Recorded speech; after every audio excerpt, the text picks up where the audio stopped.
నిలబడగలిగితే మనం నిలబడగలం. కాబట్టి నాయకుడు మన నాయకుడికి హృదయపూర్వక నమస్కారాలు.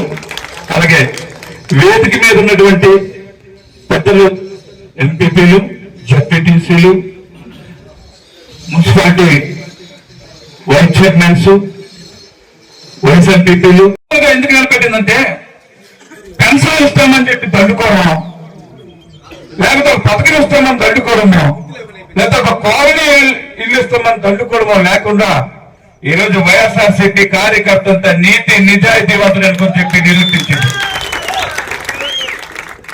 దానికి ముఖ్య కారణం సరే ఉన్న ఇబ్బందులు లేవని నన్ను అంటే మీ అందరితో పాటు నాకు కూడా మనసులో బాధ ఉంది. కానీ ఇప్పుడు మనం మాట్లాడుకోవడానికి సందర్భం కానీ సమయం కానీ కాదు. అవన్నీ మనం గుర్తించారు. మన నాయకుడు ఇప్పుడు కూడా గుర్తించి మాట్లాడుతున్నారు. ఒక వ్యూహం మీద వెళ్ళారు.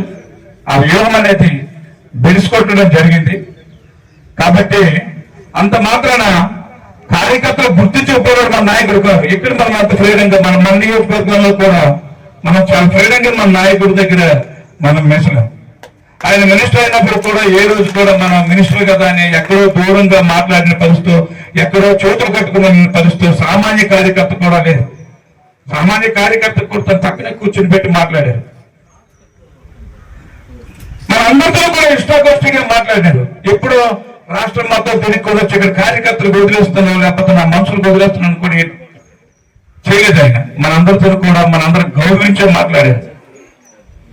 కాకపోతే మన నాయకుడికి కూడా నేను సూచిస్తాను, పార్టీకి గట్టిగా కష్టపడి పనిచేసిన వాళ్ళు, పాలిస్ కొట్టి పబ్బరం గడుపుకునే వాళ్ళు అనేది కూడా మన నాయకులు గుర్తించాలని ఎప్పటికైనా సరే నేను మీ అందరి తరఫున చెప్తాను.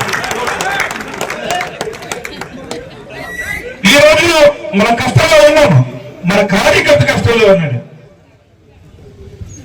వాళ్ళు గెలిచిన అహంతో చాలా ఇబ్బందులు పెడుతున్నారు. మన కార్యకర్తలకు మానసికంగా పెడుతున్నారు, శారీరకంగా పెడుతున్నారు, చివరికి ఆర్థికంగా కూడా ఇబ్బందులు పెడుతున్నారు.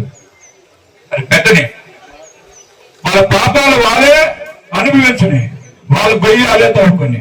వాళ్ళు రెడ్ బుక్ రాస్తున్నారు కదా, మనం గ్రీన్ బుక్ లో రాస్తుండండి. అవన్నీ ప్రశ్నించొద్దు. ఒక 6 నెలల సంవత్సరం మనకి మనం వాళ్ళ పాపాలు 10 వరకు మనం ప్రశ్నించొద్దు.